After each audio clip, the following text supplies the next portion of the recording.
Zotis, tá ouvindo? O quê?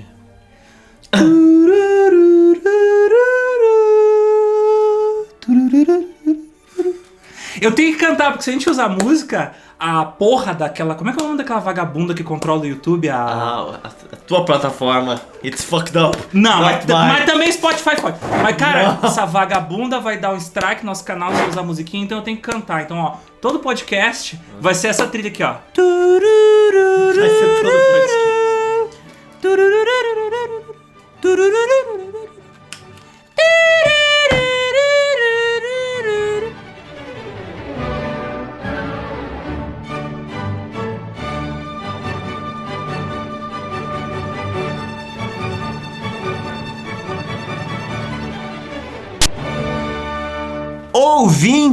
Queridos ouvintes, Bem-vindos a mais uma edição do GeoPizza, o podcast quinzenal de histórias políticas atuais e atemporais. Meu nome é Alexander Demusso, este é o Rodrigo Zotis. E nós estamos aqui novamente para voltar pela milésima vez. Estamos no Pará! Oh my god! Pega de um lado a Joelma, pega do outro o ET Bilu e vamos pro meio do mato. De novo, explorar as matas do Pará e junto com o Irangê Holanda, dar tiro em disco voador. Vamos resolver de uma vez por todas o que aconteceu nessa região e qual foi o desfecho desse acontecimento que foi bizarro. Porque os mistérios da Operação Prato não envolvem apenas as luzes nos céus. Não. Envolvem também os militares brasileiros, que são igualmente cheios de mistérios. E também coisas... muito mais cruéis, muito mais tristes, muito mais dramáticos, mas igualmente estranhos e misteriosos. Estranhos tanto quanto algumas figuras que vão fazer nesse podcast. Vão fazer bilu. Prepare-se.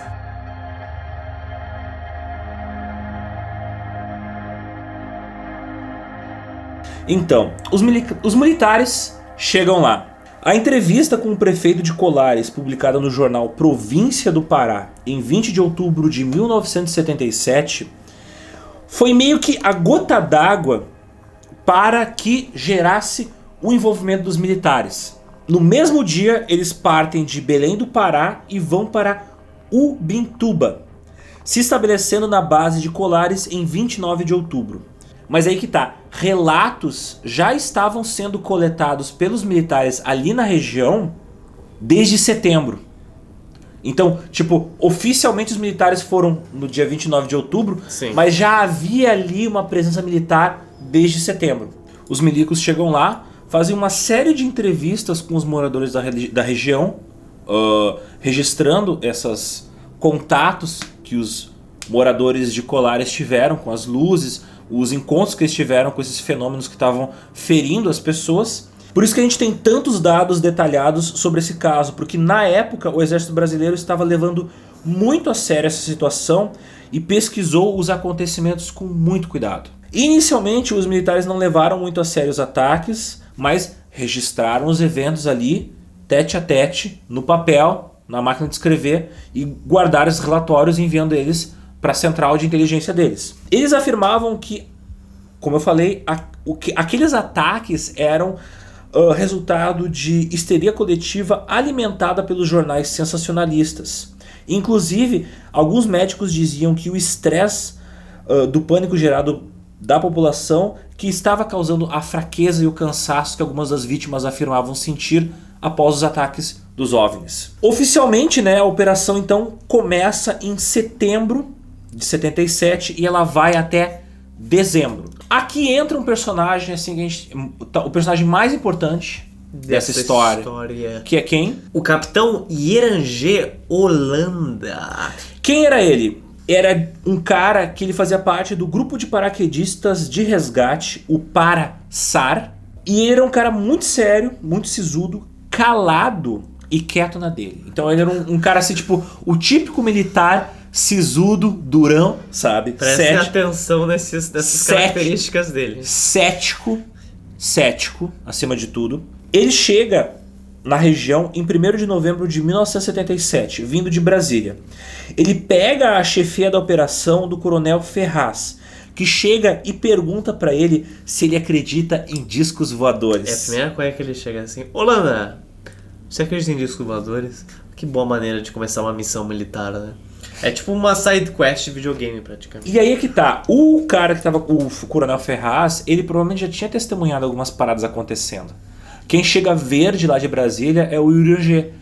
E o Uranger chega cético, tipo, ele pensa, isso deve ser um fenômeno meteorológico. Sim, Holanda. Tá todo mundo louco aqui. Sim. A primeira intenção dele e dos militares era alertar a população e acabar com o pânico, desmentindo os boatos e provando que eles eram ataques de animais, fenômenos meteorológicos, e que a histeria coletiva é que estava causando todo aquele pânico da Sim. população, inclusive causando o pessoal a ver coisas no céu. Ele era um cara tão cético que ele dizia assim, tipo, eu quero ver o bagulho na minha frente, senão eu não vou acreditar. Eu quero ver o Alien dando oi pra mim. Dando tchau, oi pra mim, dando tchau e falando vim mesmo, Gui, foda-se. senão ele não ia acreditar. Vim mesmo e foda-se. E, como a gente vai descobrir posteriormente, gente, o Uranger Holanda vai ter algumas surpresas que vão quebrar com esse ceticismo dele. Ele vai ter um character development bem interessante. É. Então, fiquem atentos. No início da operação haviam apenas 5 militares envolvidos. O João Flávio de Freitas da Costa, ele foi outra das pessoas muito importantes na operação, porque ele era o cara que nos relatórios desenhava os gráficos que demonstravam a rota do voo dos objetos, e ele também desenhava os mapas da região. E nesses mapas e gráficos ele incluía os dados, por exemplo, de tamanho, de velocidade, de ângulo de movimento, da altura. Então, tipo, são gráficos que tu olha assim, parece um gráfico técnico, feito por um engenheiro. Porque ali é só informação.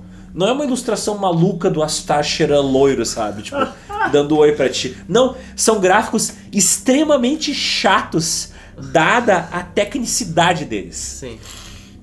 Ele também foi o redator dos testemunhos que estavam sendo coletados. A gente não sabe o nome dos outros militares envolvidos porque, como eu falei, tudo era muito secreto, tudo era muito escondido, e os caras não estavam nem de uniforme militar, eles estavam de roupa civil pra ficar um pouquinho mais deschavado, se mesclar com os moradores da região. Sim. O problema é que, tipo, era um grupo de militares, cada um veio de um lugar do Brasil, cada um tinha um sotaque diferente, e obviamente os moradores da região perceberam que esses caras eram de fora. Tem um cara de Curitiba aqui e um cara do Mato Grosso, de Cuiabá. Tem um maluco de cada cor, cara. Se eu não me engano, tinha o operador de câmera era um japonês. Numa das entrevistas... é verdade. Sim, numa das entrevistas, o Uranger Holanda, sem querer, cita que o operador de câmera, que estava operando uma câmera 16mm, ele era japonês. Porque ele fala, pedi pro japonês ali parar, tipo... Aí ele até tenta se corrigir na entrevista. Não, falei que o cara era japonês, que tal. Esse japonês era ninguém menos que o japonês da Federal. Ali, desde essa época. Que nada, não falei que os caras que estavam dentro dos escovadores eram os japoneses? Então, de repente, Claro. eram alien. Era. Foram chegando reforços e o contingente foi aumentando, mas nunca passou de um número entre 9 e 30 pessoas. De novo, a gente não tem dados precisos por causa que nessa época os militares estavam sempre agindo ali na moita, de maneira secreta. Eles, os militares, eles eram extremamente grossos com a população, tipo, super dando óleo, assim, cala a boca, vai pra lá. Não, isso aí que tu viu não é alien, cala a boca. Eles estavam tentando abafar os boatos, Sim. tentando impedir o acesso dos jornalistas e pressionando a Velaide, né, a mentir sobre o número de vítimas e sobre os efeitos dos ataques na população. A Velaide, ela inclusive recebeu ordem dos militares de dar a medicação tarja preta para a população tipo se aquietar. Credo. Só que ela, jovem, sabe, revoltada com tudo, ela é médica. ela acabou dizendo não vou dar medicação. Justo. Até eu diria que é fácil dizer não pros militares, porque, tipo, era 50 quilômetros de tudo, então, tipo, até ela buscar a medicação, foda-se também, né? Mas ela entrou em confronto com os militares, sabe? E se negou a medicar a população, mesmo sobre o risco de ser presa. Ela, inclusive, ela era vigiada por militares a mando do Uranger Holanda. O Uranger Holanda, ele, tipo, falava assim, não, e aí, tudo bem, não sei o que, dona doutora, tudo certinho, coisa e tal. Uhum. Ele era gentil com ela, mas ela sabia que os caras grossos, mal educados com ela, dele. era amando dele. Ah, sempre. Militar, né, velho? Militar da década de 70. Good cop, bad cop. Good cop, bad cop. E os militares trouxeram pra região não só a presença mal educada deles, mas também trouxeram máquinas fotográficas, viaturas, barcos, eles tinham acesso a hora que eles precisassem para ir para qualquer lugar da região, binóculos, eles trouxeram um equipamento básico assim para se comunicar com a base e para poder explorar a região. Os ataques violentos que feriam pessoas, nesse momento, eles param completamente. E o que acontece? Nós estamos no mês de setembro. Mês de setembro. 77. E as luzes também diminuem, quase parando. As luzes no céu diminuem, quase parando.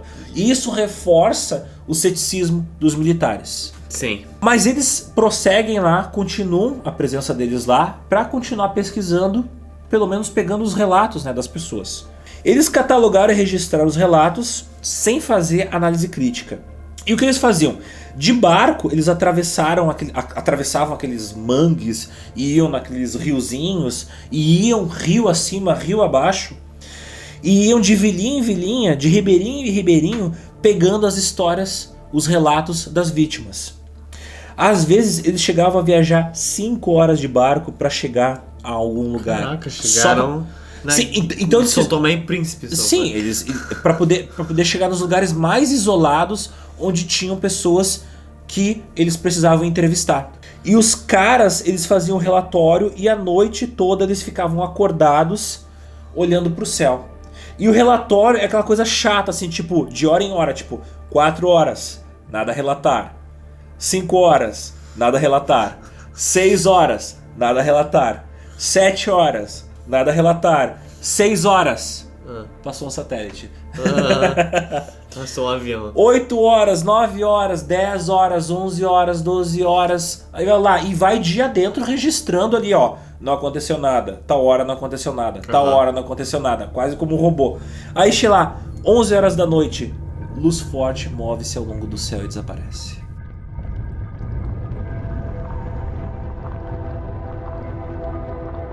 Começam a aparecer para os militares as luzes. Discretamente. Isso em que mês?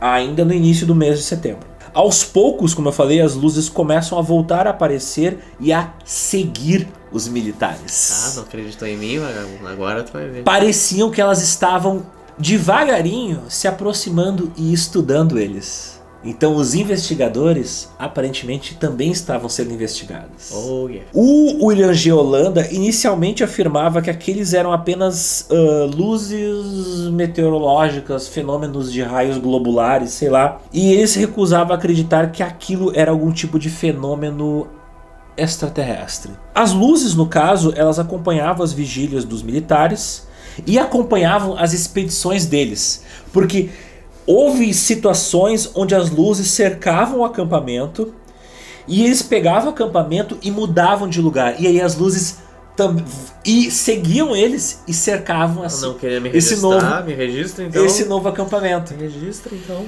E a partir de então as aparições das luzes começaram a se intensificar. Agora chegou um ponto onde os caras começaram a ver as naves. Isso, mas como às vezes eles viam as naves? Aí você me pergunta, tá, mas eles viam luzes ou viam naves? Então, às vezes quando tu fotografa um objeto, por exemplo, uma lâmpada muito brilhante, e tu faz com que a velocidade do obturador seja muito rápida, ele registra pouca luz vindo daquele objeto. Ou seja, aquele objeto vai aparecer menos brilhante no momento onde tu vê a foto. E às vezes tu consegue ver a forma do objeto que está emitindo luz. Sim. E nessas primeiras fotos, apesar de elas serem feitas com um filme comum e com câmeras que não tinham lá grande qualidade, se não me engano eram câmeras Minolta e lentes mais ou menos, eles ainda assim no processo de revelação do filme, às vezes diminuindo a exposição do filme ou fazendo com que, fotografando rápido, eles conseguiam registrar não um brilho forte, mas sim o formato daquilo que estava emitindo a luz. Quem é fotógrafo vai entender o que eu tô dizendo. Ah, e outra coisa também ajuda é tu fechar toda a lente, né? Não deixar ela aberta, deixar entrar o mínimo de luz possível. Sim, pra conseguir fotografar daí fica tudo em foco e entra o mínimo de luz. E aí tu consegue, por exemplo, se tu tiver filtros na frente da tua lente, tu consegue, por exemplo, fotografar o sol se tu quiser. Tu consegue fotografar o sol como uma esfera. Sim. Outro problema que começou a acontecer é que os rádios deles começaram a pegar estática. E as bússolas começaram a passar por horas a girar sem sentido. Girar tipo como se fosse um motorzinho. Essas luzes, elas passavam ali pelo acampamento dos militares em velocidade subsônica e de repente elas, pum, se aceleravam do nada para velocidade hipersônica. O problema é, quando tu tem um objeto, normalmente um avião, né, supersônico, que ele sai de uma velocidade subsônica para uma velocidade hipersônica, ou seja, ele está viajando mais rápido que o som, tu tem o que eles chamam de sonic boom. Tu quebra a barreira do som e tu faz aquelas famosas imagens de como se fosse um círculo de ar atrás da aeronave. Tu tá andando mais rápido que o teu ruído e tu basicamente dá um soco no teu próprio som. E tipo, se um objeto, não interessa de dia ou de noite, ele quebra a barreira do som, ele solta o barulho, o sonic boom, aquele barulho de explosão. Esses objetos luminosos, eles se moviam em velocidade supersônica, mas não emitiam som. É quase como se tipo não fosse um objeto físico se movendo. Mas eles não deixavam nem rastro de ar. Não. Bom. É como se eles não interagissem com o meio, com o meio físico. Porque se essa garrafa, por exemplo, eu jogar em velocidade supersônica, ela vai soltar um estrondo. É, e ela vai destruir todo esse quarto, sim, mas o que eu digo é, se tu tem um objeto físico que se move mais rápido que o som, ele vai cortar o ar e vai soltar um ruído horroroso. Sim. É só lembrar, quem nunca tava em casa, sei lá, e do nada passa voando baixo um avião, rasgando o céu. Aquilo é o barulho que uma coisa muito rápida, cortando o ar, faz. Essas luzes não faziam esse barulho, apesar de estarem viajando em velocidade supersônica. E apesar desses avistamentos impressionantes, os militares em si nunca foram atacados fisicamente como as vítimas anteriores de Colares.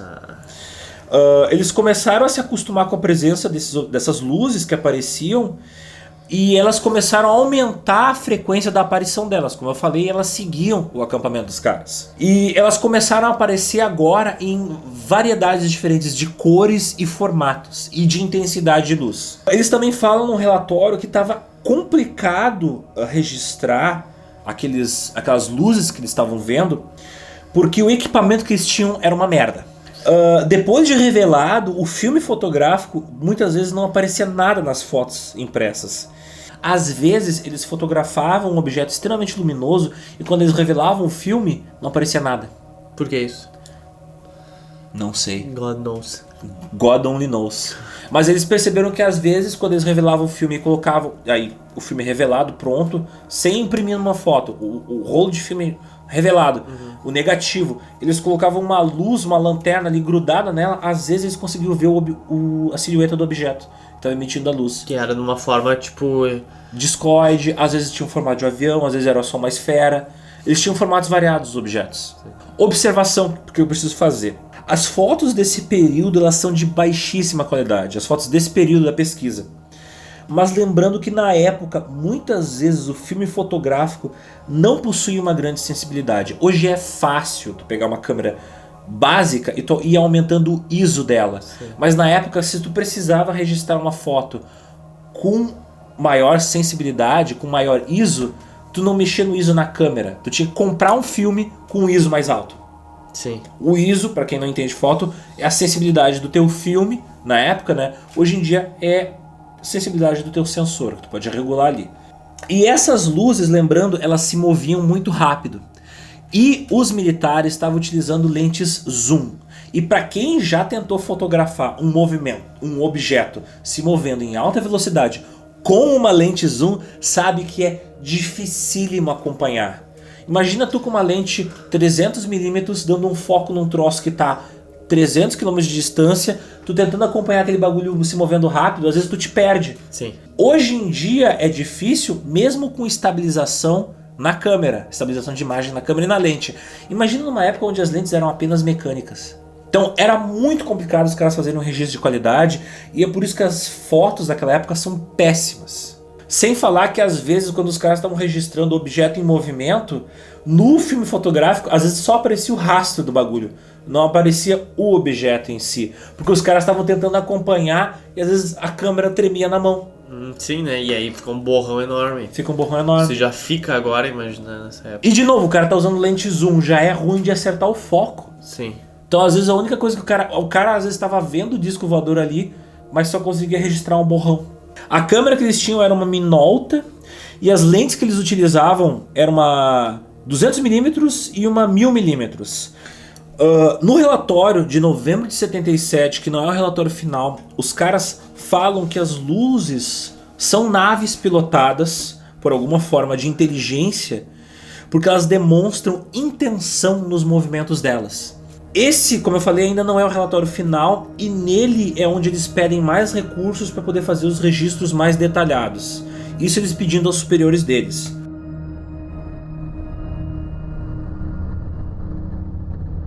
E a partir desses novos equipamentos que os militares adquirem de fotos e filmagens que você tem uma maior qualidade dos registros.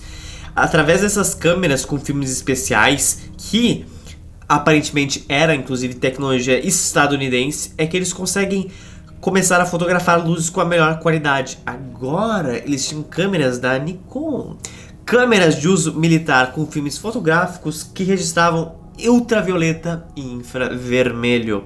É também nessa época que chegam as filmadoras de Super 16 e Super 8, que não eram nem um pouco baratas. E no meio desse contexto, o nosso coronel Holanda, ele emitia relatórios frios e descritivos, não chegando a nenhuma conclusão no que ele estava vendo. E era por isso que os subordinados, durante as vigílias, meio que riam na cara dele de que ele estava sendo, tipo, cético demais. Ele era o poço de racionalidade no meio daquele contexto, mas isso não tirava o crédito de que, tipo, ele era uma figura de fé no meio daquele caos extraterrestre. Um militar, inclusive, falou que, tipo, a única forma realmente de acreditar é, tipo, se chegar um objeto voador identificado na frente dele e meio que falar, tipo, e aí? Pra que ele finalmente acredite nesse contexto. E ele fala, olha, não é uma má ideia, né? Tipo, seria legal se aparecesse na minha frente pra eu acreditar nessa porra. Seria interessante. Porém, Zotes, eu tava falando de fotos, existe um complicante nessa história dos registros fotográficos dos militares. Porque o Fernando Costa, quem é esse cara? O Fernando Costa, que era filho do sargento Flávio Costa, ele revelou diversos tipos de registros fotográficos na época. Da primeira fase, né? Antes de chegarem os equipamentos melhores. Exatamente. E ele só relatou isso que eu vou ler agora em outubro de 2007. E o que ele relatou? Ele relatou que ele foi responsável por ampliar e manipular esses pontos luminosos nos filmes fotográficos da operação, de modo a parecerem uma forma de um disco voador. Durante esse processo de revelação no laboratório fotográfico, ele fez tudo isso em um laboratóriozinho improvisado na residência do pai dele na Vila Militar. A questão é, Zotes, que apesar desse cara ter feito a manipulação de algumas das fotos, muitos dos materiais registrados na primeira fase e na fase com materiais, com filmagem e câmeras melhores, eles não eram nem revelados ali na região, eles eram mandados direto para a central de inteligência para serem processados lá. Então muito do que vazou foi coisa que o Irangê e outras galeras fizeram cópia para eles, mas teve material que o filme só foi revelado na central.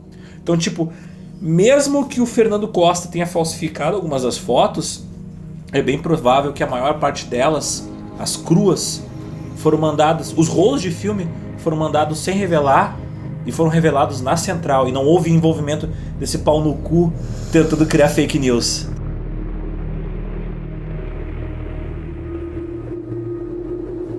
Zotes, você gosta de futebol americano? Não exatamente. Então, mas você deve conhecer as bolas de futebol americanas, né? Conheço. Então, era assim que o Irangê descrevia naquela época algumas das luzes que ele via passando por lá. Eu vou contar uma das histórias mais interessantes que rolou durante essa visita do nosso querido militar às terras Conte. paraenses. Conte. Você se lembra que eu havia falado da olaria que tinha por lá? Olaria? Sim, tinha uma olaria perto. Não. Então, o Irangê, ele visita o local onde era a olaria, né? Onde havia sido vista aquela nave, como a gente viu no início do podcast. Chegando lá, por volta das 7 horas, estava chovendo. E o Irangê ficou do lado de fora da casinha do cara que fazia vigia da olaria. E os agentes que estavam junto com ele entraram para dentro da casa para poder conversar com o cara. De repente, o Irangê, ele vê uma nave de cerca de 70 metros de tamanho passando por ele. Holy shit. E esse objeto era preto, ele tinha um formato meio discoide e com algumas luzes vermelhas e verdes. A porra do bagulho dá um rasante tão baixo, assim, tipo próximo do solo, que se fosse um avião, ele teria batido nas árvores. Tipo, a coluna de ar entre o solo e o objeto voador, se aquilo fosse um avião, Sim. não sustentaria o bicho. Não teria como o piloto fazer uma manobra tão baixa, voando tão rápido e tão baixa. Aí, esse aparelho, ele vinha também fazendo com aqueles barulhos estranhos. No caso, o barulho de um ar-condicionado. Sabe aquele... ar-condicionado velho, sabe? Faz aquele barulho estranho. Infelizmente. O Irangê, ele grita pra equipe dele e eles entram no barco e vão para o local onde o Luiz tinha tido contato. No caso, o Luiz, o vigia da olaria. Eles vão para debaixo da árvore onde o cara tinha ficado esperando pela paca, né? Te lembra? Ele tava caçando paca. Lembro. E eles ficaram ali sobre as árvores até cerca de umas 10 horas da noite. Só que o nível do rio tava subindo. Para vocês que não sabem, naquela região os rios também têm as marés deles. Sim, sobem. É por isso que tem, por exemplo, os mangues. Tipo, alaga, aí depois desce, aí tu pode catar caranguejo naqueles mangues lá. Dependendo do lugar que tu for, se tu subir numa árvore, dá umas 2 horas tu não tem como descer, porque já virou água pra caralho. Sim, lá é a Amazônia é aggressive. Então os caras estavam vendo que tava subindo a água e eles falaram, bom, melhor a gente já ir pro barco, né? Senão depois não tem como voltar. Sim. Quando eles estavam saindo e guardando o equipamento no barco, o Irangê resolve ficar lá só mais um pouquinho. Vou esperar mais um pouquinho aqui do lado do barco. E lá pelas 11 horas da noite, eles avistam uma luz intensa, âmbar. Cor âmbar, aquele laranja, sabe? Ela estava cruzando o rio a cerca de 2.000 metros de distância, no sentido norte-sul. Esse objeto, ele estava voando acima das árvores e cruzou o rio perto da residência do vigia, Luiz. Tipo, ele voltou, entendeu? Teve uma que foi, agora a outra voltou. A mesma? Não sei. Nem ele sabe, eu acho. Ali, ela ficou perto, parada, né? Perto da residência do Luiz. E isso foi filmado e fotografado. E provavelmente o filme ainda está guardado no Condabra.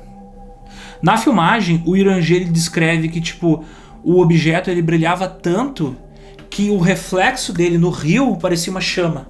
Sabe, as ondas balançando, as ondas mexendo no reflexo da luz. Sim. E logo em seguida esse objeto, tipo, vai embora. E leva toda a luz com ele. Leva a luz com ele. E nisso já tava tarde, né? Já era tarde da noite. Tá. Os caras, eles foram pra lá despreparados, né? Eles não levaram, tipo, comida, café. E eles estavam preocupados porque eles iam ter que ficar lá filmando aquelas luzes que estavam aparecendo. Então, o Luiz, que era o vigia, né? Que eu tinha comentado, que inclusive é o mesmo que caçou a paca lá.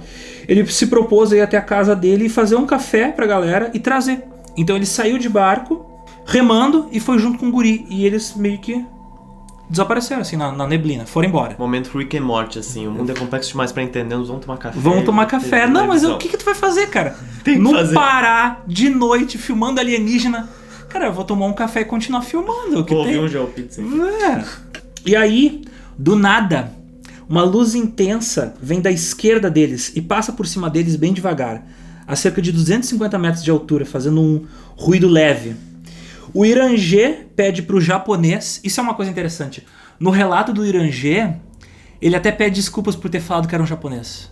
Por causa que no relato dele ele não estava querendo dar a identidade da galera. Sim. Isso, pra quem for assim, pesquisador de internet, talvez até consiga identificar quem era esse militar que estava envolvido, porque eu imagino que não tinham lá um número muito grande de descendentes japoneses envolvidos na área militar naquela época, então. Mas enfim, o Irangê, ele pede pro japonês desligar a câmera, porque pra quem já trabalhou com câmera de filme, filmadora que usa filme, né? Ela faz um barulhinho, faz um...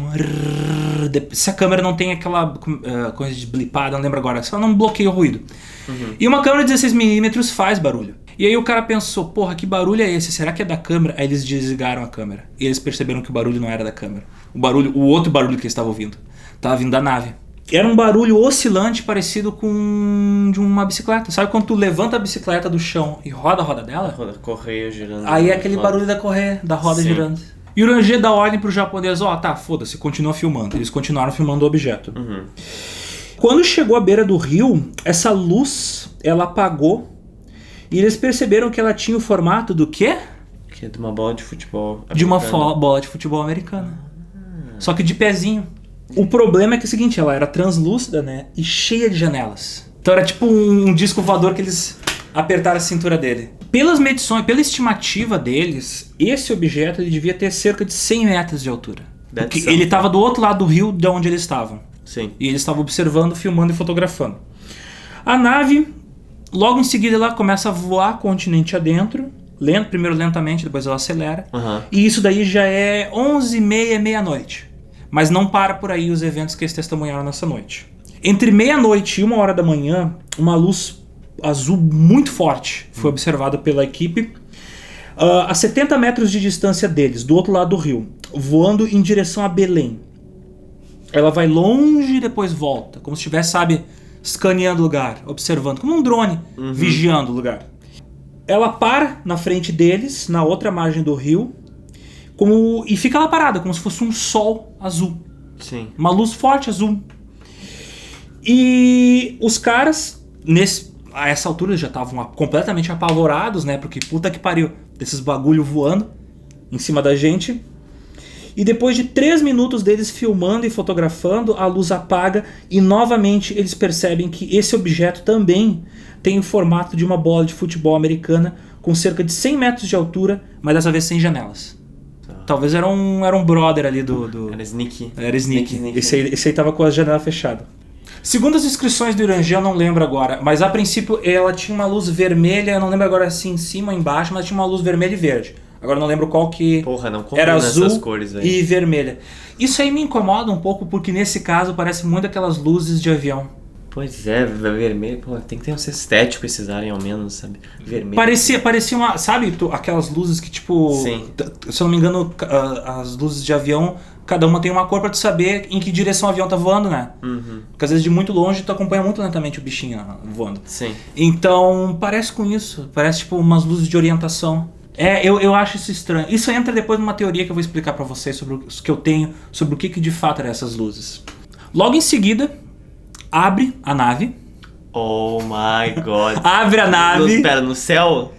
Ela tá flutuando e abre ela. Abriu no céu, foda-se. Abre assim. uma portinha ali. É tipo aquelas casas que tem uma porta assim no meio do segundo andar. É tipo isso. Aquelas construções brasileiras. Entendi, ok.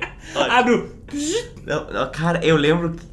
Olha o flashback. Eu lembro que na minha catequese tinha um andar que ele foi totalmente destruído.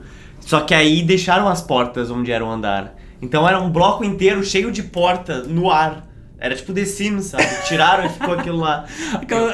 É que no Brasil a gente constrói puxadinho em cima de puxadinho em cima de puxadinho. De repente, esse disco voador era um puxadão. Eu ficava olhando, isso não é de Deus, essa não é a morada de Deus, na boa. Tu abre uma porta, põe o pé... It's over. Então, abre essa porta e desce flutuando para fora da... Oh my god. Desce flutuando, estilo Magneto. Não. Desce pra fora da nave um ser com um capacete e roupa que parecem ser feitas de couro preto. Como se fosse um piloto. Aí já tá indo pra outro nível, aí já tá indo pra uma coisa mais... Então, a gente não tá falando que eles abusavam das pessoas? De repente o couro era sadomaso. Meu Deus, tem um bagulho muito... Esses extraterrestres são muito sexys. Porra, demais, hein? Sim, não tem o chupa-chupa de Goianinha? Você tá indo longe demais. E aí, essa criatura fica parada lá, olhando pra eles, do outro lado do rio. Voando? Sim, não parada. Não, ela pousou. Ela pousou, veio que nem Magneto. Pousou. Tá bom. Tipo o chroma key do Chapolin, tá ligado? Ficou parada lá e ficou olhando. Paradão. Encarando assim, tipo... E aí, vai vir? Tipo... E aí, qual é que é? Vem. E aí? Só vem. Vem ver meu colã aqui. Vem tocar meus nomes. Isso. Tinha um círculo em volta. Ele era de couro, não era? Ué? E os caras ficam apavorados, né? Porra, os caras, se fosse uma pessoa, imagina se fosse um alien voando. Não, tipo, se tu fica apavorado com um maluco te encarando de longe, no escuro de noite, imagina no mato, no Pará, nos anos 70, e essa criatura desceu de um disco voador. Porra! Porra, e tem foto, tem que ter foto desse cara. Eu acho que tem, velho, mas eles devem ter tudo escondido, porque é um bagulho muito absurdo. Eu esconderia também, pra falar a verdade. Eu esconderia. Eu vou falar isso nas minhas teorias do porquê eles esconderam as fotos. Tô apreensivo. Os caras ficaram fotografando e filmando aquela porra. O bichão ficou lá, como eu falei, encarando os malucos. Tipo Marilyn Manson, né? Tipo Marilyn Manson, assim. Entendi. Como eu falei, cutucando os mamilos dele, né? Sem uma costela. Lambendo os lábios dele. E aí, ele logo em seguida... volta pra dentro da nave. Não. Tá tudo errado. É o Marilyn Manson. É o Marilyn Manson. Tá confirmado. Tá confirmado.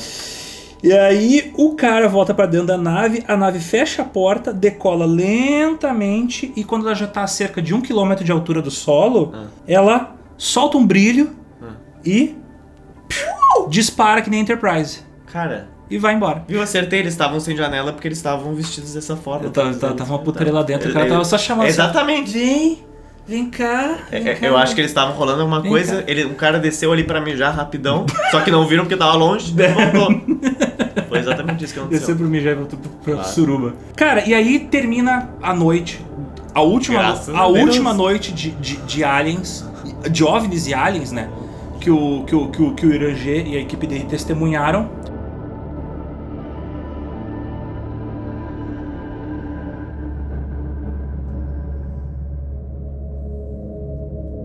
O Irangê pega os rolos de filme... Queima. Não, corre! Puta que o pariu. Agora eu tô com a prova definitiva de que tá rolando um bagulho muito absurdo, muito ridículo, muito tosco e maluco no meio do Pará. Sim. Eu preciso avisar o governo. Sim. Se eu avisar a galera, eles vão trazer mais recursos pra gente continuar a pesquisa. Porque nessa altura o Irangê já tava colocando... chapéu de papel papel alumínio na cabeça, sabe? Total. Ele começou como cético, ele já tava agora, puta que pariu, é todo mundo mão na bunda e correria, senão esses aliens vão comer tudo no nosso cu. Ele pegou os rolos de filme e levou correndo pra Brasília. Ele revelou eles e levou correndo pra Brasília. Correndo para até Brasília ali, ó. Não, ele deve ter pegado um jatinho. Ele deve ter pegado uns aviões da FAB, né? Sim. Tipo, exclusivo. Ó, corre, vai. Só tava ele dentro daquele Hércules, sabe? Sim. E aí ele faz uma reunião de cúpula pra apresentar o filme. E aí ele apresenta o filme 16mm, ele mostra as fotos reveladas pros generais lá. E os generais falam pra ele: ok, tu pode sair um minutinho da sala que a gente vai ter uma conversa aqui entre nós? Não, aí o Irangê, pô, eles vão discutir alguma coisa que eu não posso saber, então ele sai da sala. E aí ele espera o resultado dessa reunião a portas fechadas. O que os generais vão decidir fazer? Porque agora ele trouxe as provas de que, de fato, alguma coisa muito maluca tá acontecendo no Pará, né? O quê? Depois da reunião, os caras chamam, depois de um tempo, né? A reunião demorou um pouquinho. Os caras chamam o Irangê e ele volta pra dentro da sala. E eles dão a ordem pra ele cancelar a operação. Isso foi além dos nossas capacidades. E aí o Irangê fica tipo, como assim, porra do caralho? Ele devia estar morrendo por dentro, né? Porque ele acabou de ter a prova de que, tipo... Enfim, tava rolando uma parada no Pará. E aí o cara fala, não, cancela essa porra, acabou. Cara. Tu foi longe demais, tu descobriu coisas que não deveria ter visto. Cara, ele só falou assim, não, acabou, fechou. Caraca, velho. Deram a ordem pra ele dar a ordem de dissolver o grupo de pesquisa e devolver todo o equipamento. Puta que pariu, por quê, né, velho? Os caras tava ali com a mão na teta do alien. O alien fazendo... Eles ali com a ponta da língua no mamilo do alien. Ai, meu Deus do céu. E os militares chegam. Não, chega, acabou. Não é mais pra tirar foto de alien vestido de couro. Por um lado eu não concordo, sabe? Por um lado eu não acho que é algo muito bom de ser feito, mas... E assim abruptamente a operação termina em dezembro de 77. Imagina o que tava dentro daquele homem. Imagina a tua frustração profissional. Imagina alguém chega pra te dizer, acabou o podcast. Cara... Acabou o podcast? Não, tipo assim, alguém chega pra te... Caralho! Vamos acabar com o GeoPizza. Não, a ordem é acabar com o GeoPizza. Imagina que merda. Imagina que sensação horrível, tá ligado? Eu sei que o que eu ia morrer por dentro. Eu sei que o que eu ia sentir ia ser 10 vezes menos pior do que tu ia sentir. Tu ia tirar uma arma e tu ia matar a pessoa. Não, eu ia sair... Cara, eu ia sair atirando na rua. Eu tenho certeza que sim. Como o Irangê era só um peão naquilo, ele não era tipo um dos caras que tava ordenando tudo.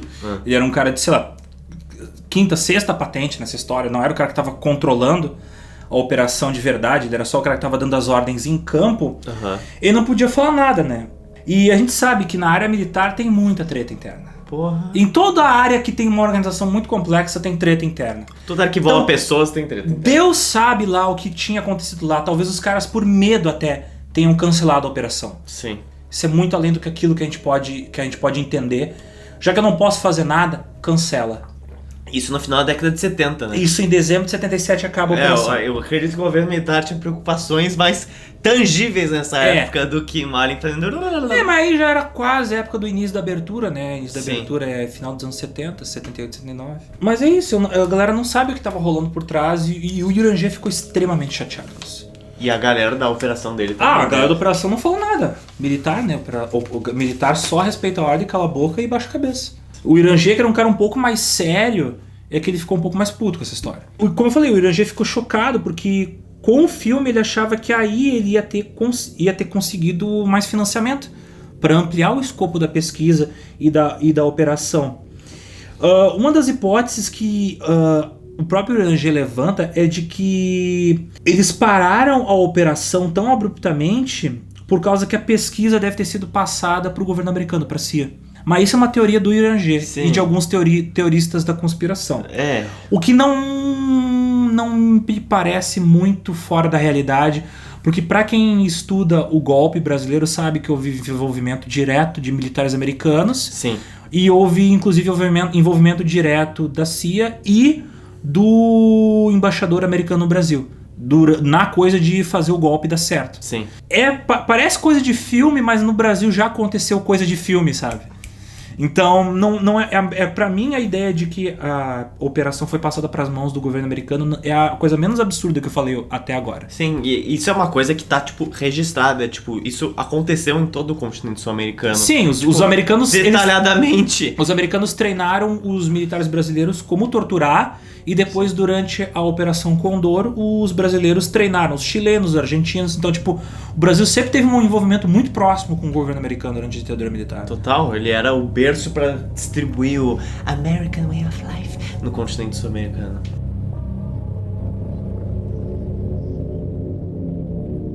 Depois de 1977, os avistamentos diminuíram e os ataques dos chupa-chupa acabaram. Hoje ainda se vêem luzes por lá. Oh, céus. E elas ainda se manifestam, mas não atacam mais as pessoas.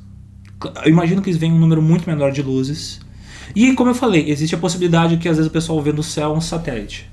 Sim. Tu tá no meio do Pará, o céu é claro, tu vê todas as estrelas. É muito fácil ver um satélite. Sim. Então, não sei, às vezes pode ser um avião que tá voando, ou mesmo hoje em dia, coisa mais fácil, tem um drone. O EMAER, em julho de 79, ele pede que documentos sejam enviados urgentemente para serem arquivados sigilosamente no Comar de Brasília. Esse ofício ele foi enviado em 14 de fevereiro de 79 pelo Major Brigadeiro Protásio Lopes, na época o comandante do primeiro Comar. Eram 159 folhas de um documento contando registros de avistamentos entre setembro de 77 e novembro de 78. Então o Irangê não estava envolvido, mas continuaram fazendo observações. Olha aí, desligaram ele, mas não... Desligaram ele, mas não desligaram a operação. Devem ter desmanchado o grupo dele e abriram outro grupo para fazer pesquisa. Sim. Em algumas áreas militares de inteligência isso é comum, que tem um sistema organizacional deles que é tu só sabe o que é necessário para tu cumprir tua função. Tu não conhece quem tá acima e não conhece quem tá abaixo. Sim. Então de repente eles pensaram, vamos continuar toda a pesquisa, vai continuar a operação, mas com gente nova. Talvez essa galera já esteja bem damage da cabeça pra continuar a operação. Talvez eles simplesmente trocaram o pessoal pra esse pessoal... Dá um refresh. De repente esse pessoal teve, sei lá, um caso de febre da cabana, sabe? Tá num lugar isolado, enlouqueceu. Vão mandar outras pessoas. Sim. Só que essas outras pessoas observaram as mesmas coisas. Esse relatório que foi mandado em julho de 79, ele mostra que a operação seguiu continuou depois de 77. Até 79. Até 79, talvez até mais. Mas esses não mostravam os relatos tão fantásticos quanto os observados pelo Iranger. O que os caras viram não foram tão absurdos assim. O Iranger, ele fica obcecado pelo tema, né? E ele começa a fazer algumas observações por conta própria. Aí começa. Nos anos seguintes, ele começa a observar algumas coisas estranhas acontecendo dentro de casa, tipo objetos sendo jogados.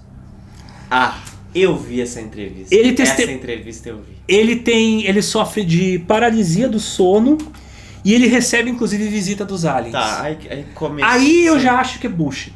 É. Aí eu acho que assim, ó, porque quem já teve paralisia do sono sabe, tu vê umas coisas bizarras. Sim. E não tem nada de fantástico. Paralisia do sono é uma coisa natural que acontece. Quer dizer, é um problema que acontece, mas ele é um problema que acontece com muita gente. Então, tipo, ele ter visto aliens, eu acho que ele viu, mas foi uma coisa da cabeça dele. Eu tenho certeza que ele não tá mentindo, que ele viu. Mas ele devia estar tão obcecado pelo tema que ele sonhou com essa porra. Total. Que ele sonhou com essa porra. Total. Cara, eu sonho que eu tô montando podcast. Pai, eu já sei várias vezes que eu tô trabalhando. Tu normalmente sonha com aquilo que é a tua obsessão. Sim. Tá ligado? Dizem que o relatório final de toda a Operação Prato, ele tem cerca de 2.000 páginas, 500 fotografias e 16 horas de filmagem. Pra gente hoje em dia 16 horas não parece muito, mas pensa, na época um rolo de filme de 16mm durava o quê? 15 minutos? Então tipo, os caras gastaram muitos rolos de filme. Sim. Mas lembrando, dessas 16 horas de filmagem, apenas 30 minutos mostram alguma coisa.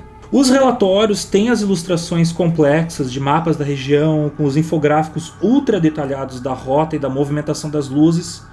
Como vocês viram no podcast, quem está acompanhando pelo YouTube vê essas imagens, tipo, são relatórios técnicos super chatos de ler, que descrevem de maneira médica, tá ligado? Cirúrgica, uma coisa que é absurda, mas tá sendo ali descrita de maneira técnica, tá ligado? Sim. Pra mim parecem relatórios semelhantes a tu ver da mesma época, relatório de bombardeio, relatório de operação militar, não tem diferença nenhuma. Quando tu lê o que tá escrito é que tu te dá conta que aquilo que tá acontecendo é estranho. Poucas fotografias nós temos acesso hoje, né? E se eu não me engano, os vídeos eles ainda estão lacrados. A gente não tem nenhum vídeo divulgado. Porque, claro, não é que nem tipo tu baixar uma coisa de um pendrive de um celular. Tipo, tu tem que escanear o filme 16mm ou telecinar ele. Que é difícil, entendeu? Então, se já é difícil trabalhar com VHS, imagina com um filme 16mm para passar pro digital. Então, isso está escondido em algum armário, nos fundos atrás de outro armário, dentro de alguma agência que deve estar fechada há 10 anos. Sabe? Em Brasília, em algum armário perdido de Brasília. Minha opinião é que o dia que esses materiais finalmente caírem nas mãos do público, que eu te garanto que vai acontecer, tipo, alguém esqueceu uma gaveta na rua e um maluco foi lá e pegou, sabe? Eu acho que a gente vai conseguir ver mais coisa nesses filmes, por causa que quando tu escaneia 35mm, porque tu revela a foto, às vezes tu aumenta ali, diminui a exposição, mas tu pega uma foto, leva pro Lightroom, tu consegue mexer nela e tu consegue aumentar a nitidez de coisas que estão escondidas na imagem. Total. Então eu acho que o dia que eles conseguirem escanear esses filmes 8 e 16mm e escanearem o filme fotográfico das fotos com um scanner bom, o filme, não foto, o filme, eu acho que a gente vai conseguir extrair mais detalhes das imagens. E da movimentação dessas luzes. E também. a gente vai conseguir entender o que de fato é.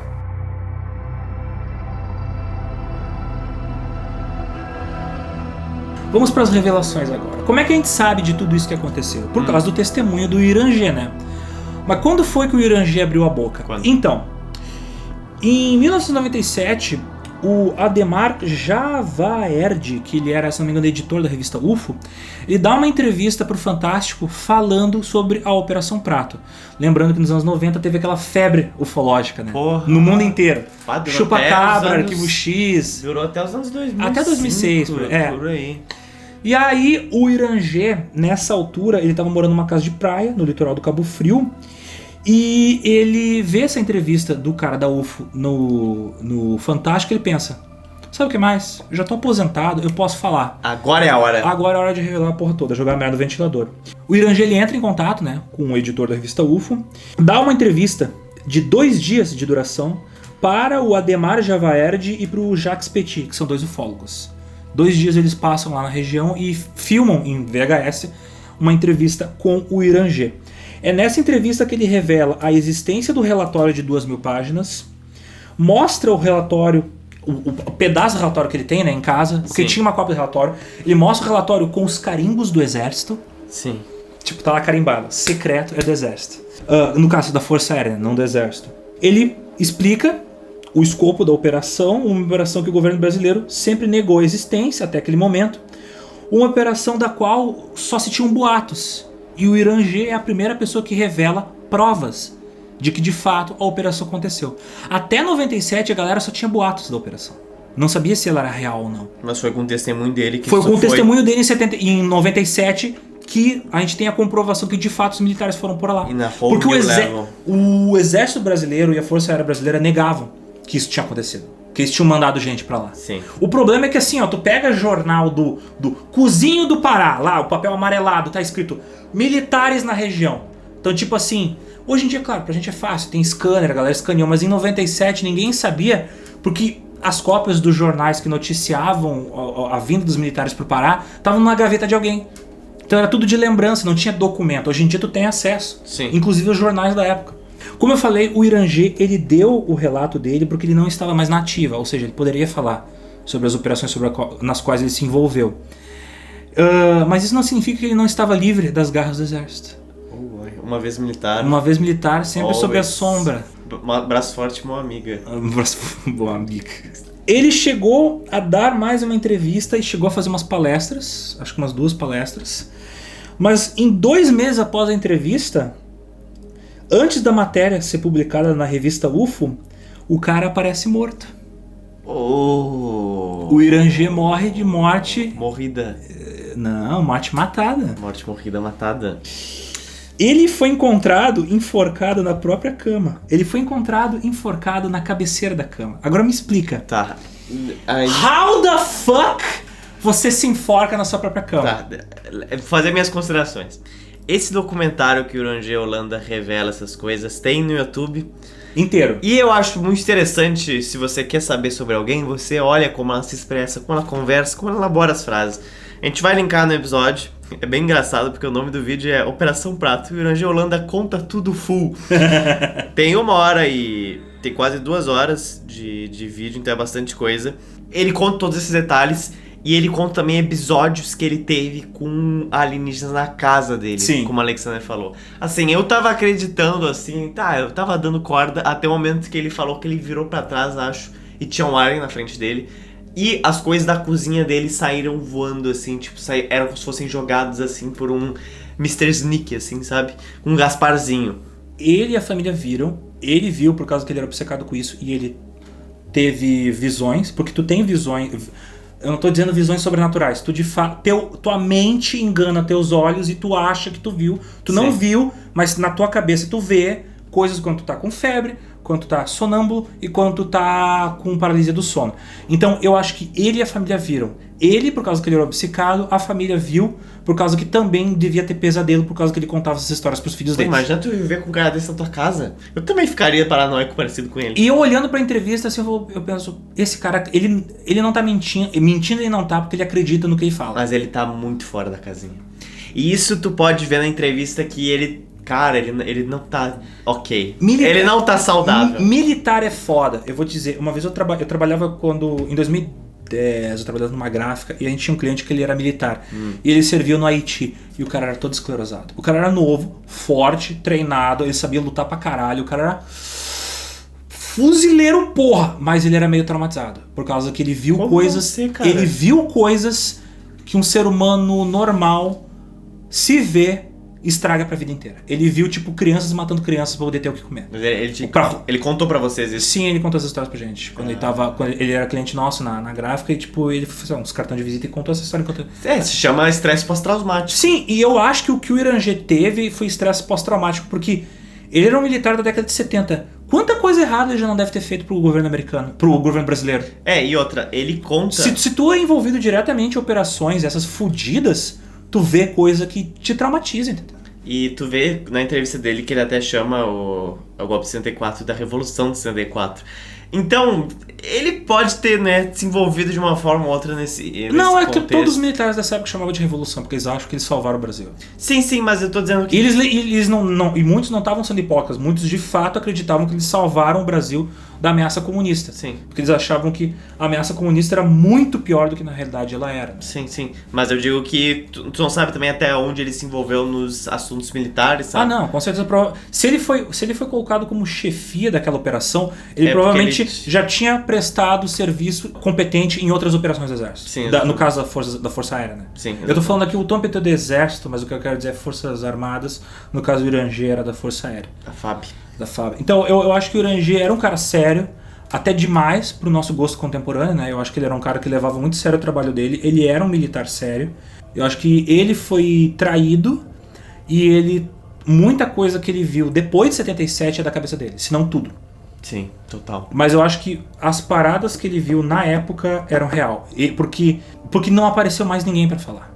Mas voltando à questão do Iranger ter se matado, cara. Como eu falei, ele foi enforcado igual o Vladimir Herzog.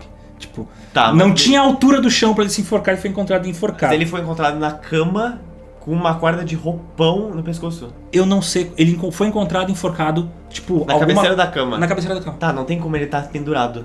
Tu morre por causa que teu pescoço quebra. Sim. Ou tu sufoca. Não tem como, não tem. Mataram ele. E por mais... Pra mim, mataram ele. E assim, ó, por mais que eu te enfoque agora com o fio desse microfone... Vai demorar. Tem um monte de objetos aqui, tu pode usar, tu pode bater aquela caneca na minha cabeça, tu pode bater com isso na minha cabeça, sabe? Tu pode se debater milhões de vezes. Se for o cara perto de uma cama, devia ter cabeceira, devia ter um monte de coisa pra ele impedir que isso quem acompanha, por exemplo, podcast como Last Podcast on the Left, que fala bastante sobre serial killers, e sabe que, tipo, pra tu matar uma pessoa enforcada é muito demorado. Não é que nem nos filmes. Às vezes demora 10 minutos pro cara perder o ar. Não à toa começaram a eletrocutar as pessoas em vez de enforcar. Porque às vezes não quebrava o pescoço. Dá um trabalho. Então pra um cara morrer enforcado assim, cara, não faz sentido. Isso talvez explique por que ninguém mais envolvido na operação revelou nada. Ninguém mais deu testemunho igual o Iranger, apesar de ter tido 80 pessoas envolvidas na operação, ninguém mais falou, porque aquilo foi um recado, ó. Se você falar desse segredo militar, você vai morrer. Nem o japonês da Federal. Tem muita gente que tá de boca fechada e eu acho que a qualquer momento a gente vai ter novas revelações. Tipo, daqui a uns 20 anos, quando essa galera tiver com 80 anos de idade, sabe? Por causa que teve caras envolvidos na operação que tinham a nossa idade. Ou até mais novas. Sim. Então essa galera, quando tiver nos seus 80 anos de idade, quando não tiver mais nada a perder, vai puxar da gaveta, ó, eu tenho um rolo de filme aqui. Uma cópia. Surprise, motherfucker.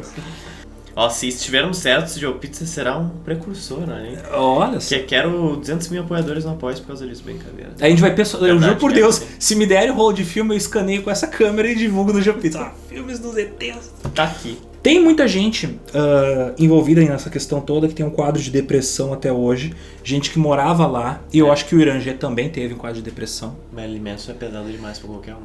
E dizem que o Iranger já tinha tentado se matar pulando do quarto andar do prédio. Porra. E de que as filhas dele estavam em casa quando ele se matou. Mas daí diz que me disse, diz que não disse, sabe? Aqueles diz não disse. Não tem nenhuma entrevista com os familiares dele. Não achei nenhuma.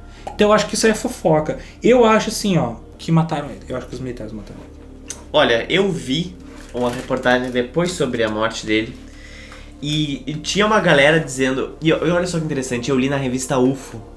Tá? Eu ler algo na revista UFO... Fonte ultra confiável! Não, mas olha o seguinte, olha que interessante. Eu li na revista UFO já esperando o pior. Só que eu vi exatamente o contrário do que eu esperava na revista UFO. A revista UFO falando que ele tinha um quadro depressivo muito forte. Que ele já tinha tentado se matar várias vezes. E que aquilo não foi surpresa pra ninguém da família que ele tinha se matado.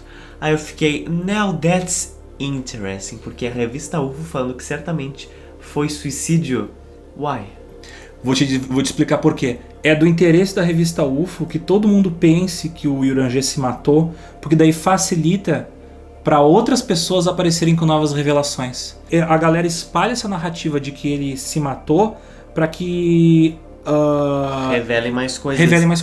Para que o pessoal não fique com medo de revelar mais informações. Sabe o que eu pensei? Se a revista UFO assumir um posicionamento assim de que não, ele foi morto mesmo, isso pode pegar mal de alguma forma pros editores. Muito. Do you get it? Muito. É isso que eu fiquei pensando. Sim, porque daí eles vão estar acusando o exército. Exatamente. E assim, por mais que a gente esteja aqui em 2020, Não dá pra acusar o exército, assim, publicamente de um bagulho assim, então, né? Não sei, eu acho que dá. Dá, O mas... próprio exército se queima. Olha aquele Brasil Nunca Mais, que não foi... Não é relatos, é os relatórios do exército, só xerocado. Sim, mas assim... Então... A gente se surpreende todo dia nesse Brasil, entendeu? Apesar do Brasil ser o Brasil, né? Essa história, eu queria poder chegar aqui numa conclusão pros nossos queridos ouvintes, porque nós somos uma mídia muito factual, muito de fatos, mas existem talvez certas coisas que aqui em 2020 nós ainda não podemos explicar. Como a gente comentou no início do podcast, talvez a gente esteja num momento onde a ciência não tenha como explicar um fenômeno que é real, mas que parece fantástico. Exato.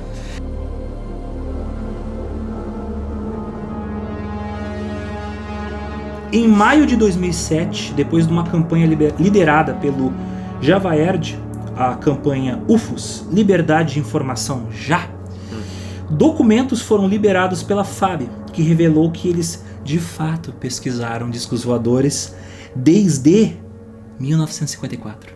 Perto da noite dos OVNIs que eu comentei no início do podcast. Da década Então, de 50. desde a década de 50, a FAB já está interessada no que porra é essa voando que não é brasileira. Porque já tinham vários relatos da década de 50. Tem como eu relatos comentei. do século XIX.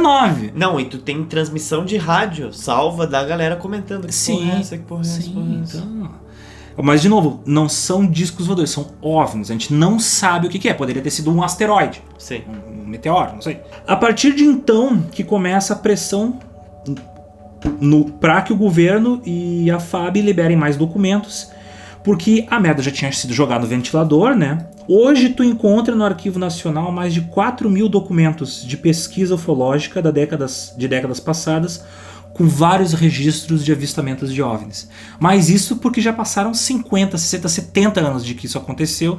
Então, tipo, foda-se, libera Sim, esse troço. sim. Mas da Operação Prato, a gente tem acesso a apenas 400 das 2.000 páginas. Isso documentos liberados pelo governo, né?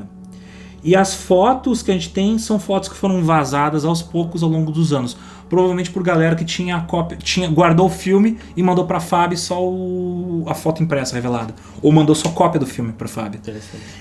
Por falar nisso, se vocês quiserem pesquisar na internet, vocês acham facilmente o relatório. E recomendo assim, ó. De novo, a gente é um podcast sério e a gente gosta de falar de assuntos sérios e isso incomoda muito a gente, porque isso é um bagulho que tipo rolou. A gente não sabe explicar.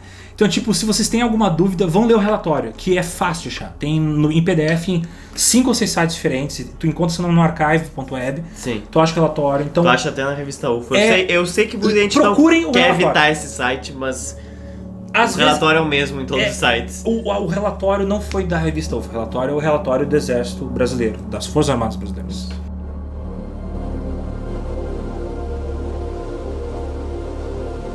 Conclusões, Otis? Conclusões. Quer que eu fale da minha teoria sobre o que eu acho que é? Please. Tá. Sabe de quando é o primeiro drone Primeiro drone? que a gente tem notícia? 80 e poucos. O primeiro drone de uso militar é da Segunda Guerra Mundial. Fuck. Porque a V2, se não me engano a V1 e a V2, ela era controlada por rádio e tu conseguia controlar os flaps dela pra ela mudar de direção. Cara, que arriscado esse bagulho. Então assim, ó, tu ter um avião controlado via controle remoto não é tão difícil. Tu vê aeromodelismo, que é basicamente tu brincar de drone, Sim. é muito antigo. Tu tem um aviãozinho de brinquedo controlado por controle remoto. Eu acredito assim, ó. A Operação Prato coincide com o lançamento do filme... Porque a produção do filme é em 77, o lançamento eu acho que é em 78. Do filme Contatos Imediatos de Terceiro Grau, do Spielberg. Os OVNIs do filme Contatos Imediatos de Terceiro Grau, do Spielberg, são muito parecidos com os OVNIs descritos pelo Irã G. Minha teoria, tá? Teoria maluca, tô jogando no vento. Jogue. O exército americano provavelmente bebeu das mesmas fontes do Spielberg, de relatos de OVNIs, e utilizou drones para poder fazer um teste no Pará, que é uma região isolada com pouca população, de tu controlar via terrorismo psicológico, sei lá, atentados terroristas psicológicos, e tentou testar guerra psicológica no norte do Brasil, porque é uma região isolada, de um país pobre, sem recursos, e notícias de lá não iam se espalhar para o resto do mundo. Eu acho que quando os brasileiros que não foram informados sobre essa operação americana flagraram o bagulho, encontraram o bagulho, E aí, finalmente, entraram em contato com os americanos, puta que pariu, a merda que a gente tá fazendo lá, os brasileiros pegaram. Aí os americanos falaram, seguinte, não é alien, é a gente. E aí mandaram cancelar a operação. Embora os avistamentos continuaram por um tempo. Aí no Brasil é bagunça, né, cara? No Brasil é bagunça. Talvez, não sei, talvez os americanos tivessem falado, troca de equipe aí. Não é o que vocês estão pensando, mas a gente não vai falar o que é. Eu acho assim, que foi... muitas são as chances de ter sido uma operação americana com drones, porque para pensar, isso é muito louco. Se você pegar o vídeo mostrando o Jornal da Manhã durante o 11 de setembro, aparece, se não me engano, o Irã ou o Iraque acusando o governo Clinton de sobrevoar com drones o Irã e o Iraque. Isso em 2001. Bem faz provável. muito tempo. E faz pouco tempo, 2016, 2017, que finalmente foi revelado os drones americanos, os drones de guerra. E tu vê, cara, aquilo é um disco voador. É um triângulo, é um triângulo sem janela. É um triângulo preto sem janela. Sim. Imagina aquilo de noite voando. Parece um triângulo. Sim. E aquelas porra tem aqueles motores a jato que fazem ele pairar no ar. Então ele consegue ficar parado em cima de ti, sem fazer barulho, aquele bagulho preto, triangular, com umas luzes nas pontas. Isso é bem interessante. Então eu acho que eram drones. Não drones como os de hoje, né? Drones mais simples, sem equipamento, tipo metralhadoras ou mísseis teleguiados. Mas eu acho que eram, digamos, os primeiros testes de drones. Talvez fosse muito difícil fazer testes mais pesados de drones no deserto de Nevada, porque tu consegue avistar coisas que saem e entram nas bases militares. Tanto é que tem vários relatos de OVNIs, tipo as luzes de Fênix. O que é aquilo? Uma revoada de OVNI. Aquilo pra mim é drone. Pra mim aquilo é drone. Só que o governo americano, ficou quieto. E não é nada de fantástico, como eu falei. O avião teleguiado é uma coisa, antiga. E isso é interessante pra galera que se pergunta como é que vai um avião parado no céu. Nada mais é do que a turbina do avião que impulsiona ele, o motor, o exaustor dele, em vez dele ficar reto, com o ar que entra e sai pra trás, ele vira pra baixo. Ele consegue virar, e vários jatos estadunidenses hoje em dia conseguem sair sem precisar acelerar. Eles saem, viram o motor pra baixo e sobe e aí vai. A turbina aponta pra baixo. Exatamente. Quando ele tá no ar, ela aponta pra trás e ele vai embora. Essa tecnologia começou de aviões que tipo levantam voo sem uma pista. Isso aí é da década de 60. Começou a ser desenvolvido pelos russos e pelos americanos na década de 60. Então ali por final da década de 70 tu já tinha tecnologia disso. E aí você me pergunta, mas então por que os americanos foram fazer guerra, testar guerra psicológica no Brasil na década de 70?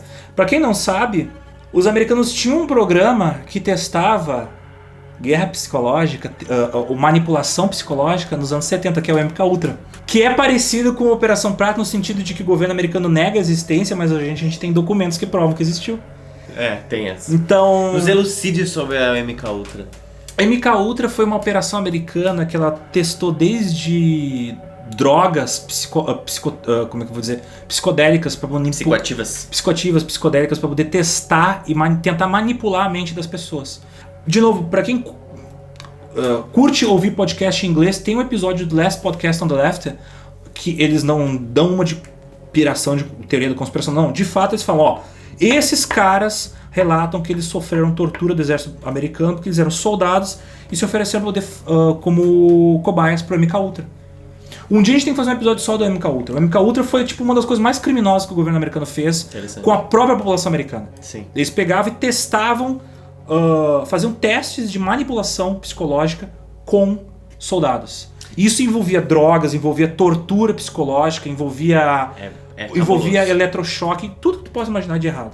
E essa coisa interessante de aviões saindo verticalmente, eu curto muito aeromodelismo e tem uma galera, um fã-clube de um modelo que os Estados Unidos e os russos estavam desenvolvendo bem no início da Guerra Fria, que era exatamente, era nem um pouco seguro, obviamente. Sim, óbvio. Como tudo é. Era basicamente uma turbina virada pra baixo. Aquilo é ótimo. Em que uma pessoa subia em algo acoplado e pilotava aquilo. Resumindo muito, é uma turbina ou uma máquina de lavar, que a pessoa fica ali e ela sai voando, cara. E se tu olha aquilo, é muito bizarro, porque não tem hélice, não tem nada, é uma turbina, porra. Sim. Ele sai voando e sai o cara ali Filme merda, década de 60, preto e branco. Parece um descovador tosco de um filme merda. O cara entra num campo assim, cheio de selva, e ele sai voando. Ele sai no deserto de Nevada voando, assim. E tem uma galera falando, meu Deus, por que isso foi abandonado? Eu quero andar assim na cidade, eu quero uma coisa dessa. Eu acho que ele tinha autonomia de voo muito curta. Sim, não valia a pena. Não valia a pena por causa que ele gastava muito combustível. Sabe por que era isso? Era pra eles poderem percorrer terrenos onde podia ter muitas minas. Sim. Sobrevoar. Porque você não vai conseguir voar muito alto. Era o suficiente que a turbina poderia te levantar do chão. Mas não era muito. Mas era o suficiente pra tu conseguir... Quase um hoverboard. Exatamente, quase um hoverboard da década de 60, cara. E aquilo foi abandonado, obviamente. Imagina o avanço que teria de uma coisa dessa. Hoje. Tu tem várias tecnologias que foram abandonadas porque na época não faziam sentido. Por exemplo, uma delas é o Concorde, né? Eles eram aviões supersônicos. O problema é que eles eram muito caros a manutenção e eles eram muito perigosos. Tanto é que depois que um explodiu na pista de pouso em Paris, um avião da Air France, um Concorde da Air France pousando, eles cancelaram. Os últimos eram da França. Ele era tão caro que só quem usava era a British Airlines e a Air France. E ele só podia atravessar o mar por causa que ele não poderia fazer voos domésticos. Por causa que o barulho que essa porra faz é um avião supersônico. Sim. Imagina um avião supersônico passando voando baixo pra pousar aqui no aeroporto aqui de Porto Alegre. Ia quebrar tudo que era janela. Não Verdade. Era inviável. Ia detonar tudo que é carro também. Mas os chupa-chupas, Otis. Chupa-chupa. Tá, assim, porque eu te dei uma explicação sobre o que eu acho que são as luzes. Exatamente. E o que seria uma explicação científica para os chupa-chupas? Um cachorro comido pela metade. Sim, tipo... Como? Pessoas sendo furadas por agulhas. Como? Não sei, um maluco... O maluco da vacina? É o ET Bilu. O maluco da vacina. ET Bilu pulando do alto da árvore e furando as pessoas? Cara, assim, eu, do alto da minha sapiência e ignorância médica... quando você entra num estado de estresse e isso pode fazer com que você tenha alergias muito fortes, como urticária, que faz com que seu corpo desenvolva desde bolhas vermelhas até um pouquinho pretas. É como se... É tipo um lúpus menos fatal, mas pode evoluir para um lúpus, que é quando teu corpo combate teu próprio tecido. Que maravilha, né? Não tem nada melhor do que isso. Tu tem, por exemplo, questões onde pessoas muito estressadas têm... problemas digestivos, estomacais, né? Pode ter até úlcera por causa do estresse, problemas cardíacos, problemas de sono.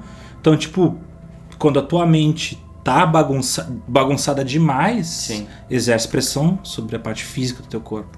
Isso é pessoa com mínimo de conhecimento médico sabe disso, tá ligado? Então, mas o que tem a ver com as urticárias e coisa e tal? Porque os sinais do chupa-chupa, por mais que fossem furos, não fossem sapiências na pele, o que eu imagino que a coisa mais próxima pode ter sido seja disso, porque é bizarro os furos, mas eu não creio que realmente a galera tenha tido sangue drenado. Minha tese sobre o sangue drenado é o seguinte: eu acho que essas pessoas estavam vivendo estresse pós-traumático e quando a pessoa sofre depressão, tem casos de estresse muito pesado, ela tá sempre cansada. Uma das várias coisas que acontece, tá sempre cansada. Né? Falo isso de experiência própria, então tipo, talvez seja isso. A sensação de sangue drenado poderia ser uma mistura de vários fatores. Interessante. Mas o cachorro comido pela metade, pela bunda, o que é isto? Meu pai já teve que lidar com javali. Javalis são criaturas bastante violentas. Eles podem arrancar um braço teu e não comer. Tu viu que nos Estados Unidos tá tendo problema de javali, né? Javali é um animal extremamente violento. Extremamente violento. Ele é extremamente perigoso. E eles têm aqui no Brasil. Então, e ele vai te fuder, mas não vai te comer. Por causa que ele é herbívoro, né? Onívoro, mas não vai comer. Que erro da natureza. Não sei, cara. Pode ter sido isso. E também onça, né, velho? Meu pai já teve que lidar com onça. Teu pai? Sim. Aqui? Sim, não sabia que tinha. Onça tinha toda na América do Sul. Não, eu sabia. Eu achei que era só up. Não, tem puma, onça. Não sei se é bem onça. Eu sei que era um felino grande. Talvez um até maior que onça, porque onça não é tão grande que nem puma, né? Caraca. É que a gente matou tudo, né, Zotis? Teu pai matou tudo? E comeu. Puta que pariu. Vai ter que ter uma edição parte 2 do teu pai, porque as aventuras são intermináveis. São. Para quem não ouviu, edição 15 do GeoPizza, você vai perder coisas incríveis. Uma testemunha da história.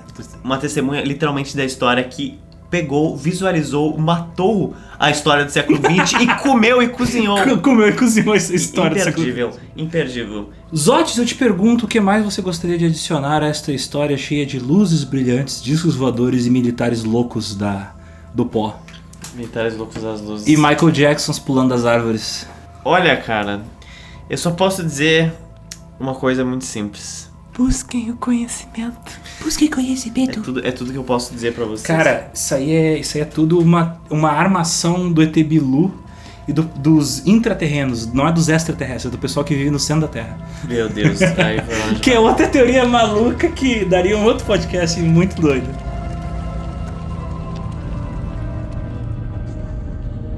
Vamos então para o nosso cardápio da semana. Nossas dicas culturais. O que você tem de dicas culturais, Zotis? Sobre essa região, sobre estes fenômenos. Aquele filme Fogo no Céu, que conta a história do Travis Walton, que ele foi um cara que supostamente foi abduzido. Ele foi dado como morto, a polícia achava que os brother dele que estavam de broderagem no mato com ele, não fazendo broderagem, mas cortando árvore, que eles eram madeireiros. O cara sumiu. E aí os caras que viram ele sumir falaram, então, uma luz desceu e levou ele. Aí a polícia, não, vocês mataram ele. Aí o cara aparece nu, todo ferido, desesperado, 3 dias depois. E tipo, eu não lembro o que aconteceu. Aí só depois de hipnose é que descobriram, ok, os ETs tocaram no mamilo dele. O Marilyn Manson. O filme Fogo no Céu, ele dá uma embelezada nos eventos, porque na verdade os ETs não enfiaram cabos na boca dele. Aquele filme tem a cena famosa do que os ETs prendem o cara numa mesa de operação com papel contact e furam o olho dele com uma broca. Esse filme é desesperador e passava de tarde no SBT. Então, pra tu ver que o Silvio Santos não tinha noção nos anos 90. Cara, então, eu lembro de ter visto um filme assim quando eu era criança que me traumatizou demais. Só que era um cara sendo abduzido por aliens. E aí eles vão lá e colocam ele meio que num tubo parecido com os tubos que o Neo acordou no Matrix. E aí eles tiram toda a roupa dele. Sim, é esse. Puta, foi esse filme. Esse filme me é muito... traumatizou, cara. Esse filme é horrível. Eu vi isso quando eu era pequeno, eu fiquei, caralho, que coisa horrível. Na boa, eu acho que eu fiquei uns 10 anos pensando na porra desse filme, de como eu me traumatizei.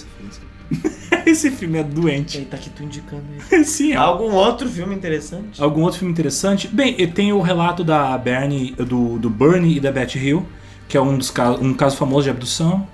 Eu recomendo os episódios do The Last Podcast on the Left sobre o Roswell, que eles fazem piada que nem a gente, né? E eles tentam olhar também de uma perspectiva cética.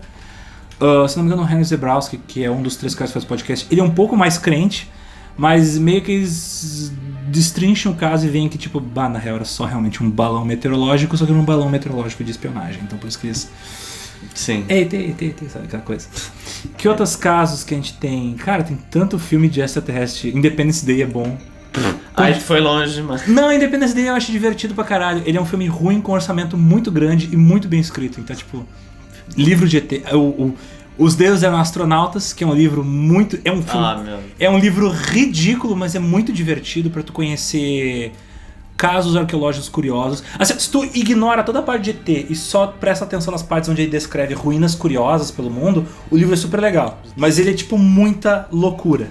Muita bobagem. O bom é que eu já li todas essas coisas quando era criança, eu era fissurado em OVNIs, então eu estou totalmente vacinado contra essas coisas, porque eu sei todas as teorias de Nibiru e que voltava e passava por Júpiter, eu sei de todas as teorias. Eu acho assim, ó, não pense que eu não acredito nessas merdas, mas eu acho tão divertido. Eu acho divertido. Porque eu acho uma extrapolação tão interessante, sabe? Já pensou se fosse assim? É uma fantasia histórica muito legal a ideia, tipo, ETs visitando a Terra, sabe? É curioso, é interessante.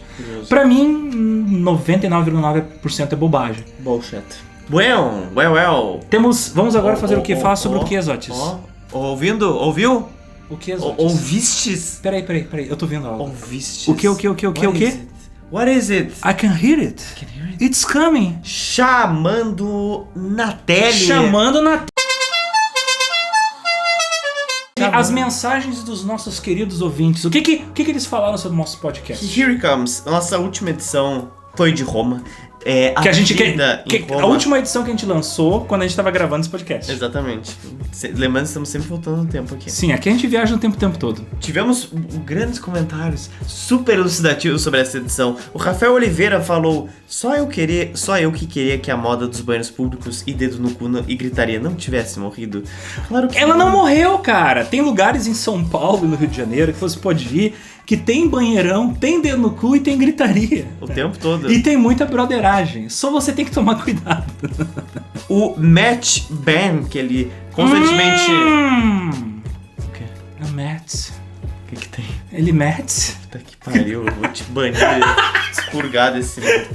Vamos lá, manda mensagem do Matt. Ó, eu vou ler tudo. Mostrar o dedo médio em sinal de desagrado é algo que as pessoas fazem há muito, muito tempo. De acordo com Scott, o costume na verdade remonta da época da Roma Antiga, quando os romanos usavam o digitus impudicus, ou o dedo indecente em tradução livre, para espantar o mal-olhado.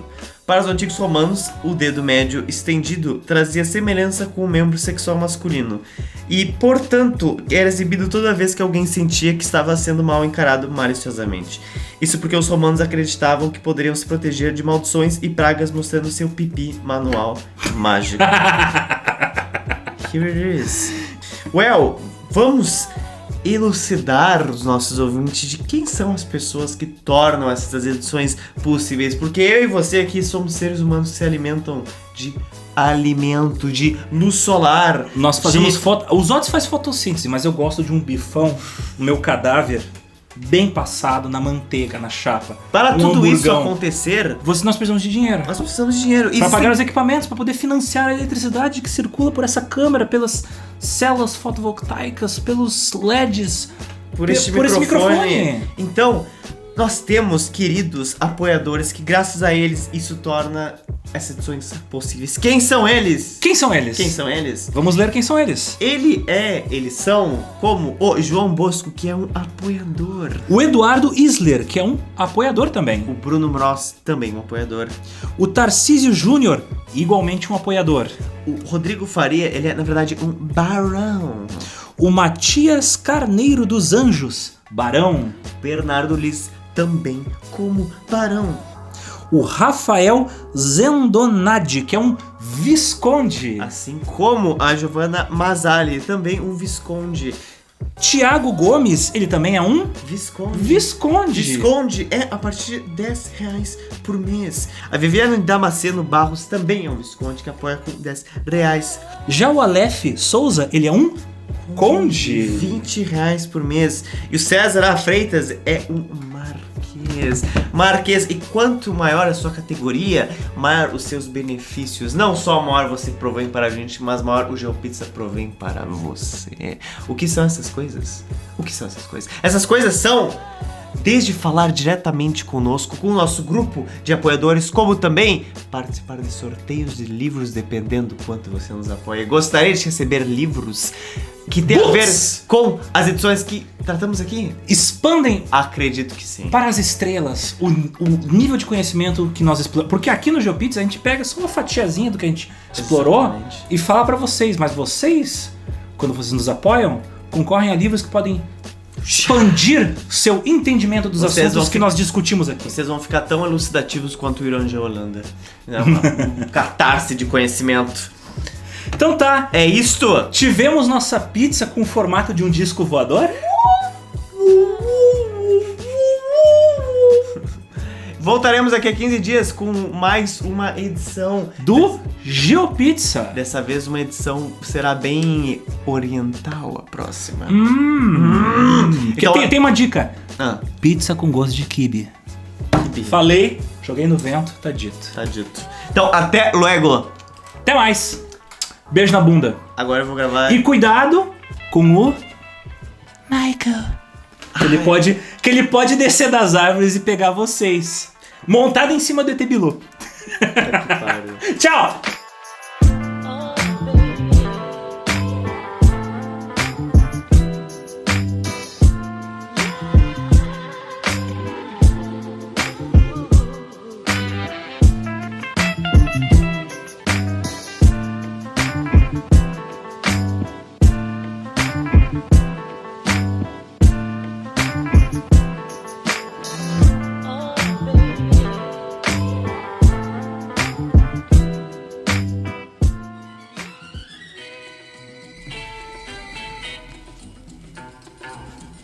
E aí automaticamente começou a tocar do fundo. Tan, tan, tan. I'll take you to the sexy. I'll take you to the candy shop. Dun, dun, I take you to the alien shop. Dun, dun, Alien shop. I'll take you to Irangê.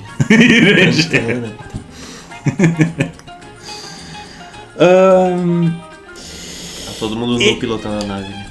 Todo mundo, Todo mundo. os aliens todos com aquele colã, sabe? Vamos pilotar todo mundo. Vamos pilotar tudo nu, tudo nu. Tudo com o dedo do cu, menos o Muyurangê. Vamos pro Pará, é agora. Vamos chupar sangue, é a hora. Meu Deus. É os chupa-chupa, cara. Você quer ir pro Brasil, não foi.